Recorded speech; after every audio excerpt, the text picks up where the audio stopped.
Buenas tardes.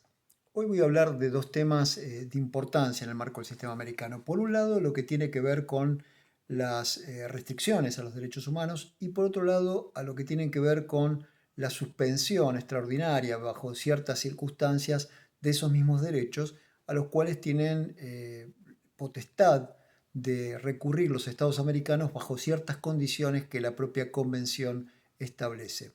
El primer aspecto al cual me voy a referir es básicamente a la restricción de los derechos humanos que está establecida en el artículo 30 de la Convención. El artículo 30 establece básicamente que los estados americanos pueden establecer restricciones al goce y ejercicio de los derechos establecidos en la Convención bajo las propias condiciones que establece la Convención, siempre y cuando ello se haga por ley. Ustedes han leído, porque ha sido objeto de uno de los trabajos prácticos, la opinión consultiva 6, solicitada por Uruguay, en donde lo que se pregunta es, cuando se habla de restricciones y limitaciones a los derechos humanos, ¿a qué concepto de ley hacemos alusión? Y la verdad es que la opinión consultiva se especifica y claramente determina que cuando hablamos de ley, hablamos de una ley en sentido formal y material. ¿Qué quiere decir esto? Que para poder restringir un derecho en el marco de la Convención tienen que darse las siguientes características centrales dentro del sistema. En primer lugar, lo que tiene que ocurrir es que la propia Convención establezca en el artículo la posibilidad de restricción. Por ejemplo, cuando hemos hablado en el artículo 13 de la Convención Interamericana sobre la libertad de expresión, vemos que ese artículo no es absoluto y que, por ejemplo, el artículo 14, al establecer el derecho de ratificación o respuesta, intenta compensar la libertad de expresión con la posibilidad de que el afectado en su dignidad personal por algo que se dijo, se expresó, pueda obtener una corrección por parte del medio de comunicación respecto de lo dicho. Bueno, el artículo 13 admite bajo ciertas condiciones que tienen que ver normalmente con la protección de la seguridad, de la moral pública, de la salubridad, hecho que estamos viendo hoy permanentemente con el COVID, donde un conjunto de derechos sufren restricciones en virtud de situaciones que tienen que ver con condiciones sanitarias. Bueno, la convención prevé para estos casos la posibilidad de que se dicte una ley. Entonces, el primer elemento es que el propio artículo a reglamentar de alguna manera cumpla con la posibilidad de contener con esa restricción.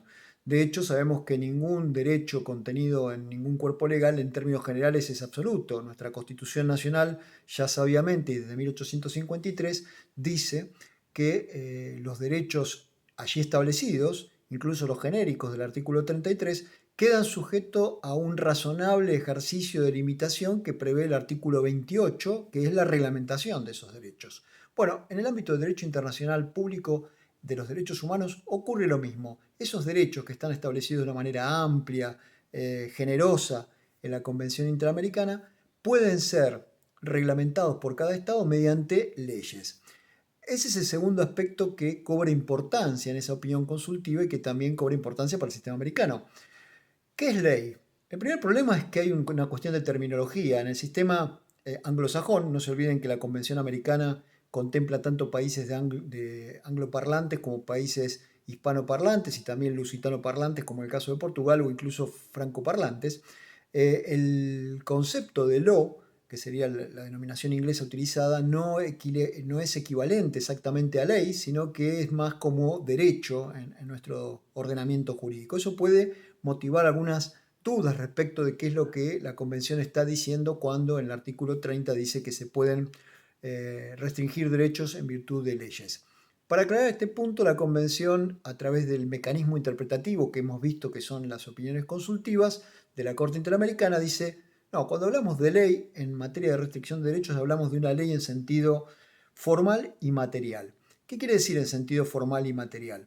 Bueno, un texto normativo puede ser, en términos materiales, ley, como ocurre con reglamentos en donde se legisla de manera eh, innominada, abstracta e indeterminada respecto a determinadas conductas. Es decir, si un reglamento dispone que, por ejemplo, al que violara las prohibiciones sanitarias impuestas en materia de COVID 19 en materia de aislamiento social se le aplican determinadas sanciones o el funcionario tiene que realizar una denuncia bajo los términos del artículo 203 y 205 del Código Penal, lo que está ordenando es una conducta claramente a seguir, objetivamente compulsiva y obligatoria, es decir, debe ser cumplida. Sin embargo, está redactada de una forma genérica, es una forma de una ley. Ahora, en la medida que el mecanismo utilizado no sea el paso por el Congreso Nacional o un decreto de necesidad de urgencia luego ratificado por el Congreso,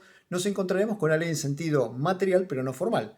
Lo que hace que una ley sea formal también en sentido es que atraviese el proceso legislativo que prevea el estado de que se trate. En el caso de nuestro país, un proceso legislativo con dos cámaras, es decir, bicameral, una Cámara de Diputados y una Cámara de Senadores, en las cuales será necesario que pase ese proceso y que luego no sea vetada por el Poder Ejecutivo. Es decir, en términos generales tenemos una sanción legislativa con una promulgación por parte del Poder Ejecutivo y una publicación en el Boletín Oficial. ¿Por qué el sistema americano dice que la restricción establecida en el artículo 30 únicamente puede ser dispuesta por ley?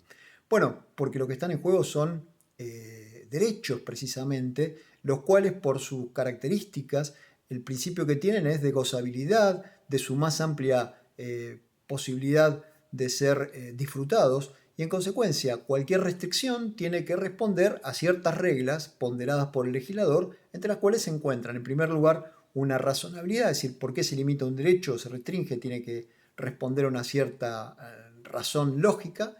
Luego debe tener una proporcionalidad. Cuando restringimos un derecho por vía legislativa, la manera en que esa restricción se produce no debe aniquilar el derecho, sino que debe permitir que todos lo gocemos. En términos generales, cuando se restringe un derecho, intenta compensarse con la posibilidad de que otro en simultáneo pueda gozar de esa misma posibilidad.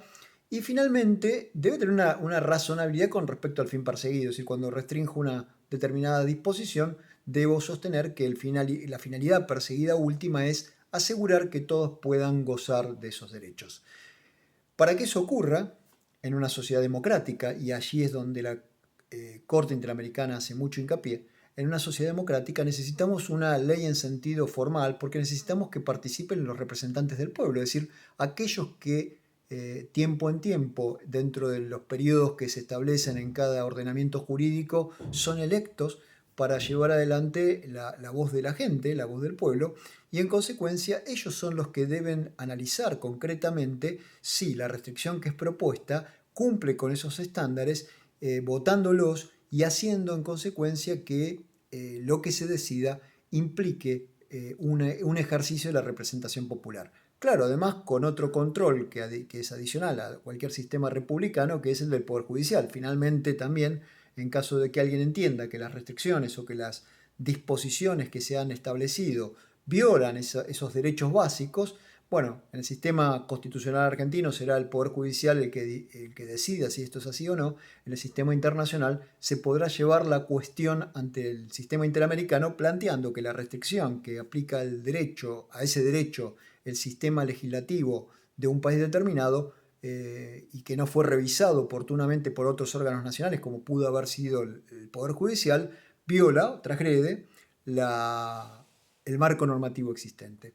Entonces, para resumir esta primera cuestión, tenemos un primer grupo de restricciones que hacen a la restricción en vía democrática en tiempos normales, en tiempos en el cual hay un funcionamiento regular de todas las instituciones y en el cual se dispone que los derechos establecidos en la Convención solamente pueden ser restringidos, es decir, limitados parcialmente o de alguna manera coartados a los efectos de que todos puedan ejercerlos en simultaneidad o que la interdependencia que tienen los derechos humanos permita conjugarlos, como por ejemplo sucede mucho con el derecho de propiedad, donde desde antaño el Código Civil argentino incorporó la idea de utilidad social y de uso social de la propiedad. Entonces determinados bienes y determinados derechos tienen restricciones que hacen a la vida en sociedad democrática. Y la segunda condición necesaria, sine qua non, es que esas restricciones precisamente sean decididas por ley en sentido formal, lo cual significa la intervención del poder legislativo. Este es el marco que nos da básicamente el artículo 30 de la Convención Interamericana de Derechos Humanos.